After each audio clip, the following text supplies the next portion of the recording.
Hello दोस्तों, नमस्कार, जय हिंद। कैसे आप सभी? आशा और उम्मीद है कि आप सभी बहुत अच्छे होंगे और आपकी तैयारी जोर ज़बरदस्त तरीके से चल रही होगी। तो दोस्तों, आज का जो हमारा टॉपिक है वो है क्या है, तो मॉडर्न हिस्ट्री में यानी आधुनिक भारत में जो है काफ़ी इम्पॉर्टेंट टॉपिक है और इससे जो है आपको क्वेश्चन अक्सर जो है एग्जाम में देखने को मिलता भी है। वो कौन सा टॉपिक है, तो उससे जो है गवर्नर जनरल और वायसराय से जो है, क्योंकि इसी के माध्यम से ब्रिटिश गवर्नमेंट जो है भारत पे जो है शासन चलाई थी, तो इससे आपको अक्सर जो है क्वेश्चन देखने को मिलता है। तो आज हम इसी टॉपिक को हम कवर करेंगे कि बंगाल के गवर्नर जनरल, फिर भारत के गवर्नर जनरल और उसके बाद वायसराय। आज का मैं ये टॉपिक जो है शुरू करते हैं, आपका ज़्यादा समय ना लेते हुए आज का ये टॉपिक शुरू करते हैं और देख लेते हैं भारत के गवर्नर जनरल या बंगाल के गवर्नर जनरल के बारे में पूरा विशेष मतलब स्पेशल तरीके से। और क्लास का आज का हम श्री गणेश करते हैं। तो जैसा कि आप सभी जानते हैं कि बंगाल के गवर्नर जनरल, उसके बाद आते हैं भारत के गवर्नर जनरल और सबसे अंतिम में आते हैं भारत के वायसराय। बंगाल के गवर्नर जनरल से भी पहले बंगाल का गवर्नर हुआ करता था। क्या कहलाते थे? बंगाल के गवर्नर कहलाते थे। लेकिन 1773 ईस्वी में रेगुलेटिंग एक्ट आता है। कौन सा? रेगुलेटिंग एक्ट आता है। उसके बाद बंगाल के गवर्नर का नाम बदल करके क्या कर दिया जाता है, बंगाल का गवर्नर जनरल कर दिया जाता है। तो उसी में सीक्वेंस वाइज पढ़ेंगे कि कितने जो भी बंगाल के गवर्नर जनरल आए थे। आज के मेन क्लास में उसे हम डिस्कस करेंगे। फिर इसे हम तीन टॉपिक में, तीन पार्ट में डिवाइड करेंगे, छोटा छोटा क्लास करके। दूसरे में भारत का गवर्नर जनरल और तीसरे में भारत के वायसराय के बारे में हम बात करेंगे, ताकि आप बोर भी ना हो और आपका ये इंपॉर्टेंट टॉपिक जो है इजीली कवर हो जाए। तो सबसे पहले बात कर लेते हैं बंगाल के क्या गवर्नर जनरल के बारे में। और इसके कार्यकाल की अगर बात कर ले तो ये कब से कब तक रहता है, तो 1773 से लेकर के 1833 ईस्वी तक। कब तक? 1773 से लेकर के 1833 ईस्वी तक कौन शासन करवाता है, यानी ब्रिटिश गवर्नमेंट का प्रतिनिधित्व कौन करता है यहाँ पर? बंगाल के गवर्नर जनरल। उसके बाद जो है 1833 से लेकर के 1858 तक, 1833 से लेकर के 1858 तक ब्रिटिश का कहा जाए कि प्रतिनिधित्व किनके पास चला जाता है, तो वो चला जाता है भारत के गवर्नर जनरल के पास। और 1858 से लेकर के 1947 तक का, 1858 से लेकर के 1947 तक का जो है प्रतिनिधित्व करता है भारत का वायसराय। कौन करता है? भारत का वायसराय। तो गवर्नर जनरल और वायसराय में हम तीन पार्ट में क्लास करेंगे। पहला पार्ट आज हम डिस्कस करेंगे बंगाल के गवर्नर जनरल से। किससे? बंगाल के गवर्नर जनरल से। बंगाल के गवर्नर जनरल कुल कितने, तो कुल 8 गवर्नर जनरल आए थे। कितना? कुल 8 गवर्नर जनरल के कार्यकाल के बारे में बात करेंगे। उनके समय में प्रमुख जो भी घटनाएं देश में घटित हुई थी, कोई स्वतंत्रता आंदोलन हुआ था, उन सब के बारे में बात करेंगे। और जो गवर्नर जनरल हुए थे उनके द्वारा जो है क्या विशेष काम किया गया था भारत के बारे में, उस बारे में भी हम यहाँ पर बात करेंगे। सबसे पहले जान ले कि क्या हुआ था कि जब ईस्ट इंडिया कंपनी भारत आई थी तो बंगाल के गवर्नर, किसके? बंगाल के गवर्नर, यानी गवर्नर ऑफ बंगाल के माध्यम से बंगाल पर अपना नियंत्रण स्थापित करती है। मैंने आपको पहले बता दिया कि बंगाल के गवर्नर जनरल होने से पहले बंगाल के गवर्नर नाम का पोस्ट था, उस पर एक जो है अधिकारी बैठते थे और उसी के माध्यम से ईस्ट इंडिया कंपनी जो है अपना शासन व्यवस्था देखता था। तो बंगाल के गवर्नर की बात कर ले तो रॉबर्ट क्लाइव, कौन? रॉबर्ट क्लाइव जो है बंगाल के पहले गवर्नर थे। रॉबर्ट क्लाइव जो है बंगाल के पहले गवर्नर थे, गवर्नर जनरल नहीं, पहले गवर्नर कौन थे? तो रॉबर्ट क्लाइव थे। फिर 1773 ईस्वी में, कब? 1773 ईस्वी में, 1773 ईस्वी में जो है रेगुलेटिंग एक्ट पास होता है और उसी में जो है बंगाल के गवर्नर का नाम बदल के, यानी गवर्नर ऑफ बंगाल का नाम बदल करके बंगाल का गवर्नर जनरल कर दिया जाता है। क्या कर दिया जाता है? बंगाल का गवर्नर जनरल कर दिया जाता है। यहाँ देख भी सकते हैं रेगुलेटिंग एक्ट 1773 के पारित होने के बाद बंगाल के गवर्नर का पद नाम बदल करके बंगाल का गवर्नर जनरल कर दिया जाता है। बंगाल के प्रथम गवर्नर जनरल कौन थे? तो वारेन हेस्टिंग थे। कौन थे? वारेन हेस्टिंग साहब जो है बंगाल के प्रथम गवर्नर जनरल थे। आपसे डायरेक्ट क्वेश्चन ऐसे पूछा जा सकता है कि बंगाल के प्रथम गवर्नर जनरल कौन थे? कई बार ये क्वेश्चन पूछा भी गया है, तो उसका सही जवाब हो जाएगा क्या? तो वारेन हेस्टिंग। वहीं आपसे पूछ लिया जाए कि बंगाल के गवर्नर कौन थे, बंगाल के पहले गवर्नर कौन थे, तो उसमें आंसर हो जाएगा रॉबर्ट क्लाइव। क्लियर है यहां तक? चलिए आगे बढ़ते हैं। आगे बढ़ते हैं और एक सीक्वेंस में जो हम पढ़ने वाले हैं किसके बारे में? बंगाल के गवर्नर जनरल के बारे में जो एक सीक्वेंस में पढ़ेंगे। कुल कितने? तो 8 गवर्नर जनरल आए थे। कितना? कुल 8 गवर्नर जनरल आए थे बंगाल में 1773 के बाद। 1773 से लेकर के 1828 तक, 1828 तक का जो शासन रहा था उसमें कुल 8 गवर्नर जनरल आते हैं। उन सब के बारे में हम यहाँ डिटेल से पढ़ेंगे, उनके कार्यकाल के बारे में पढ़ेंगे। तो सबसे पहले कौन आए थे? तो वो वारेन हेस्टिंग थे और इनका कार्यकाल था 1774 से लेकर के 1885 का। ये बात हो रहा है बंगाल के गवर्नर जनरल के बारे में। क्लियर है? दूसरे नंबर पे कौन है? तो कॉर्नवालिस है। इनका कार्यकाल था 1786 से लेकर के 1793 ईस्वी पर। तीसरा थे सर जॉन सॉर और ये थे 1793 से लेकर के 1798 ईस्वी तक। चौथे नंबर पर थे लॉर्ड वेल्जली। इनका कार्यकाल था 1798 से लेकर के 1805 ईस्वी तक। पांचवें नंबर पर थे sir John Barlow. Sir John Barlow, इनका कार्यकाल था 1805 से लेकर के 1807 तक। सर जॉन बार्लो जो थे ये लॉर्ड मिंटो के आने तक, इनका कार्यकाल मात्र 2 वर्ष का। कितना? 2 वर्ष का था। क्यों था? क्योंकि ये कार्यवाहक थे। कार्यवाहक, ये एक कार्यवाहक गवर्नर जनरल थे।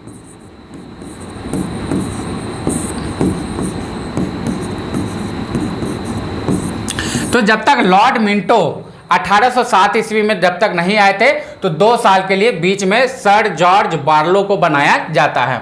उसके बाद छठे नंबर पर आते हैं लॉर्ड मिंटो। इनका कार्यकाल था 1807 से लेकर के 1813 ईस्वी तक। उसके बाद आते हैं लॉर्ड हेस्टिंग। लॉर्ड हेस्टिंग जो है 1823 से लेकर के 1828 और अंतिम में आते हैं लॉर्ड एम्स्टर। इनका कार्यकाल जो है 1823 से लेकर के 1828 तक रहता है। तो आप लोगों ने यहाँ पे देख लिया बंगाल के गवर्नर जनरल कुल कितने आए?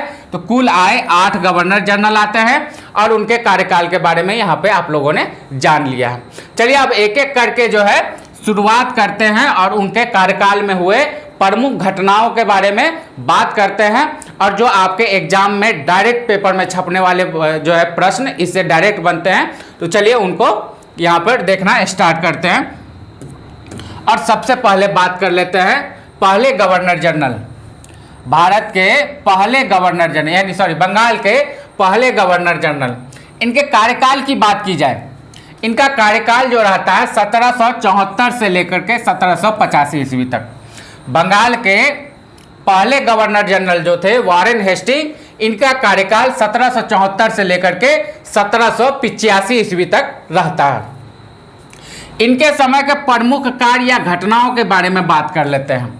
तो सबसे पहले जान लें कि इन्होंने क्या किया था। तो इन्होंने राजस्व बोर्ड का 1772 ईस्वी में गठन किया था। राजस्व बोर्ड का 1772 ईस्वी में गठन किया था।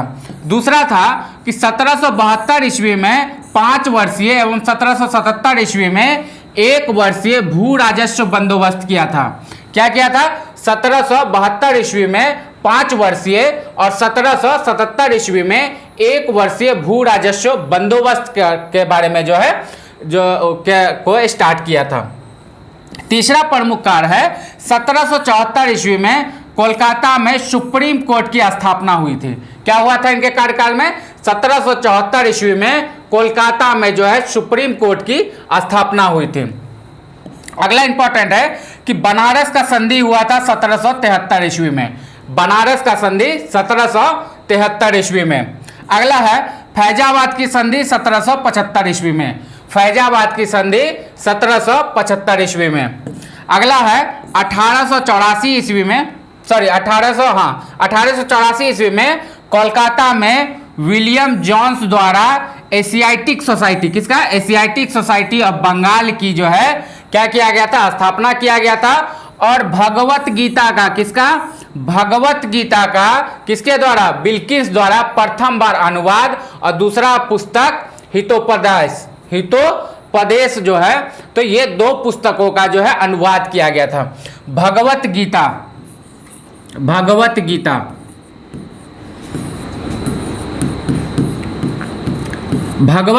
का प्रथम बार जो है क्या हुआ था? अनुवाद हुआ था। किनके द्वारा किया गया था? तो विल्किंस के द्वारा। किनके द्वारा? विल्किंस के द्वारा किया गया था। क्लियर है? तो भगवत गीता का पहला बार अनुवाद किनके कार्यकाल में हुआ था? तो वो हुआ था वॉरेन हेस्टिंग के कार्यकाल में। ठीक है। अगला पॉइंट है कि एकमात्र गवर्नर जनरल थे जिस पे महाभियोग चलाया गया था। क्या चलाया गया था? तो वॉरेन हेस्टिंग एकमात्र गवर्नर जनरल थे जिन पे जो है महाभियोग चलाया गया था। क्लियर है? आगे बढ़े, अगले गवर्नर जनरल के बारे में पढ़ लेते हैं। अगले हैं कॉर्नवालिस। कौन है? दूसरे नंबर पे आए थे बंगाल के गवर्नर जनरल कॉर्नवालिस।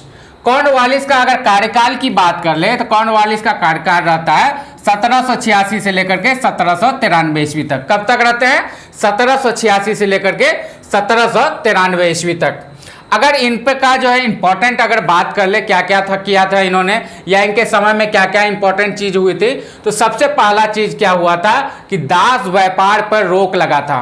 पहले के समय में क्या होता था कि जो बड़े बड़े जमींदार थे, सेठ साहूकार थे, वो जो है दास खरीदते थे। मतलब मान लीजिए कि बाप अगर एक बाप, किसी का पिताजी जो है आपके यहाँ मेरे यहाँ काम कर रहा है, अगर हम जमींदार हैं तो उसका बेटा को भी हम खरीद लेते थे ताकि वो भी ताउम्र हमारा क्या करे, दास व्यवस्था यानी हमारे यहाँ नौकरी करते रहे। तो उस दास व्यापार को कहा जाए, उसको रोक लगाने वाले कौन थे? तो कॉर्नवालिस थे। दूसरा क्या था, इन्हें जो है भारत में सिविल सेवा का जन्मदाता भी कहा जाता है। सिविल सेवा का जन्मदाता किन्हें कहा जाता है? तो कॉर्नवालिस को कहा जाता है। और उसके बाद क्या किया था? तो 1853 ईस्वी में सिविल सेवा की तो शुरुआत की इन्होंने, जन्मदाता भी कहलाते हैं। और 1853 ईस्वी में सिविल सेवा में प्रतियोगिता परीक्षा की भी शुरुआत इन्होंने की थी। क्या करवाई थी? 1853 ईस्वी में। डेट आप याद रखिएगा, 1853 ईस्वी में प्रतियोगी परीक्षा की शुरुआत किया गया था। किसमें? तो सिविल सेवा परीक्षाओं के लिए।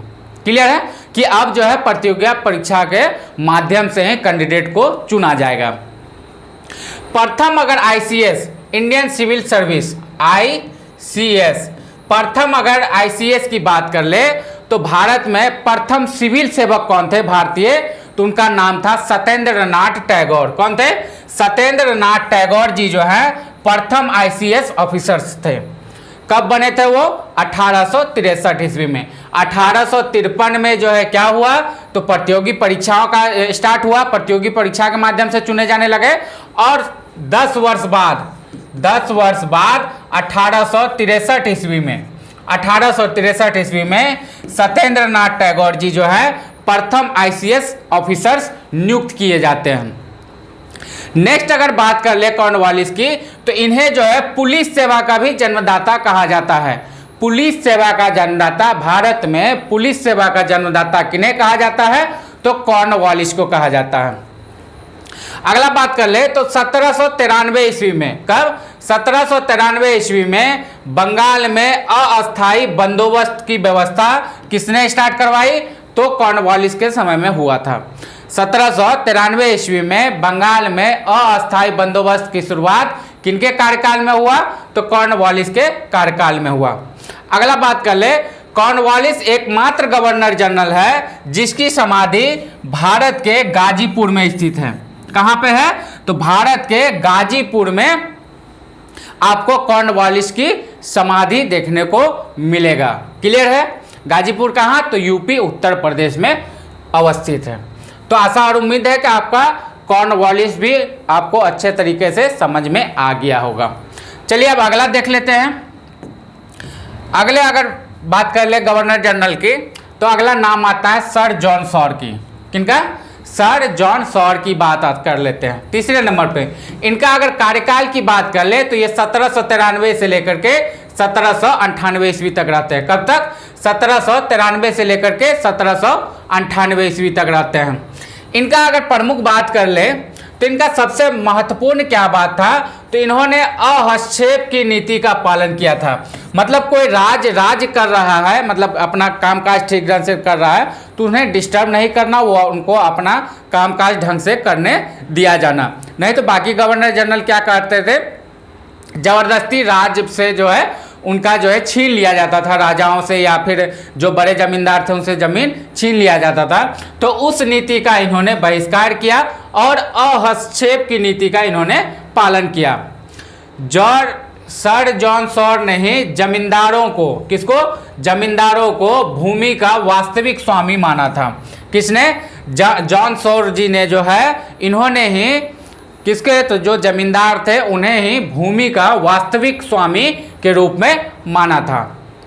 अगला की बात कर ले तो अगले हैं लॉर्ड वेल्जली। कौन? लॉर्ड वेल्जली। इनका कार्यकाल था 1798 से लेकर के 1805 ईस्वी तक। कब? 1798 से लेकर के 1805 ईस्वी तक।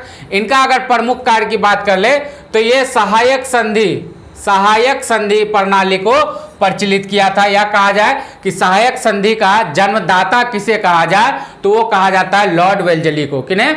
लॉर्ड वेल्जली को सहायक संधि का जन्मदाता कहा जाता है।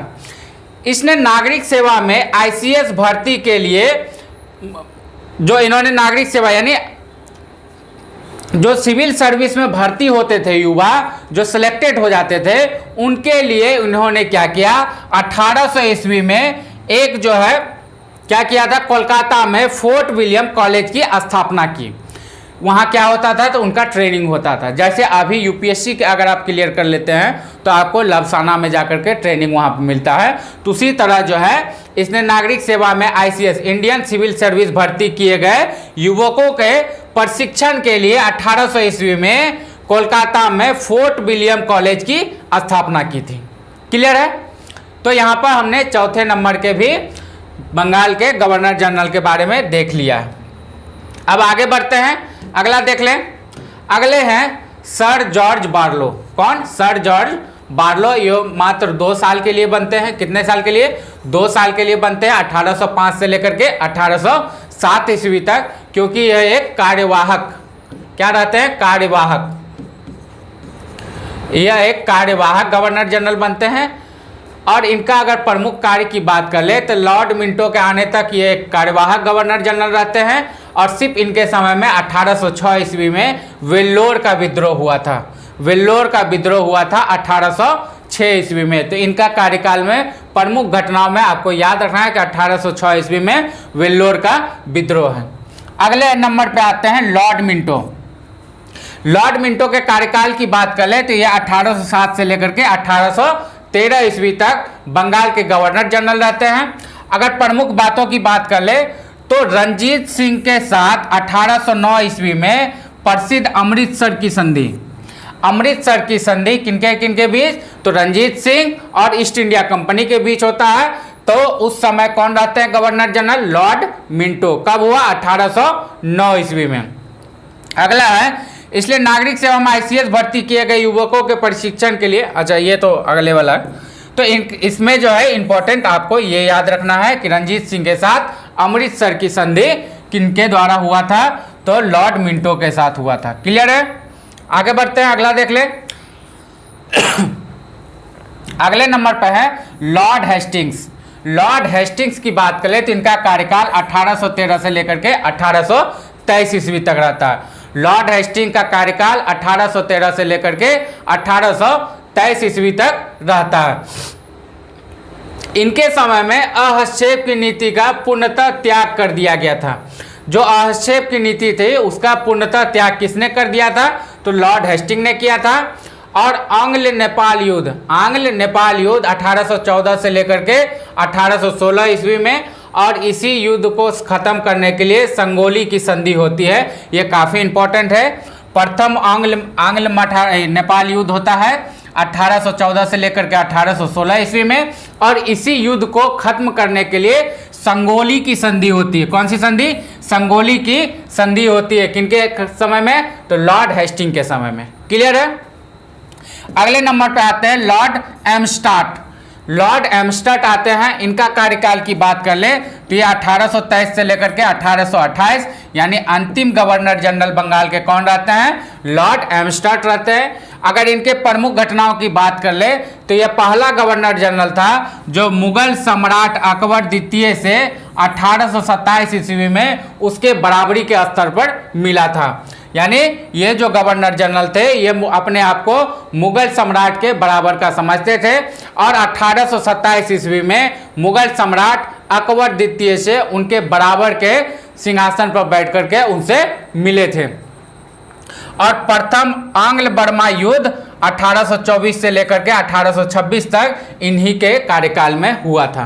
प्रथम आंग्ल बर्मा युद्ध 1824 से लेकर के 1826 तक इन्हीं के कार्यकाल में हुआ था। किनके? लॉर्ड एम्स्टार्ट के। क्लियर है? तो हम लोगों ने यहाँ पर बंगाल के गवर्नर जनरल के बारे में क्लियर ही यहाँ पर पढ़ लिया है। बंगाल के गवर्नर जनरल के बारे में हम लोगों ने यहाँ पर पढ़ लिया है। टोटल 8 गवर्नर जनरल यहाँ पर आते हैं 1773 से लेकर के इनका काल रहता है 1828 ईस्वी तक। कब? 1773 से लेकर के 1828 ईस्वी तक बंगाल के गवर्नर जनरल द्वारा ईस्ट इंडिया कंपनी अपनी शासन चलाती है। क्लियर है? तो आज का क्लास आशा करता हूं कि आपको पसंद आया होगा। इसका सेकंड पार्ट जो है इसका सेकंड पार्ट इसमें हम करेंगे भारत के गवर्नर जनरल। भारत के गवर्नर जनरल, गवर्नर जनरल के बारे में ये जो है कल आपको ये क्लास देखने को मिलेगा। उसमें जो है जितने भी गवर्नर जनरल भारत के बने हैं उन सब के बारे में डिटेल से इसी तरह हम वहाँ पे पढ़ लेंगे। आशा और उम्मीद है कि आपको ये क्लास पसंद आया होगा। अगर ये क्लास आपको पसंद आया है तो आप हमारे इस चैनल द ईडू एकेडमी को सब्सक्राइब जरूर कर लीजिएगा। आपके सपोर्ट की सख्त से सख्त ज़रूरत है दोस्तों, ताकि आपके लिए हम निरंतर मेहनत इसी तरह करते रहें। और आपको ये क्लास कैसा लगा कमेंट करके ज़रूर बताइएगा, ताकि अगर कुछ इम्प्रूवमेंट करने की ज़रूरत हो, आपका अगर कोई कहा जाए कि आदेश हो तो उसे भी मैं पालन करने की कोशिश करूँगा। मिलता हूँ फिर अगले वीडियो में, तब तक के लिए टाटा बाय बाय, जय हिंद, नमस्कार।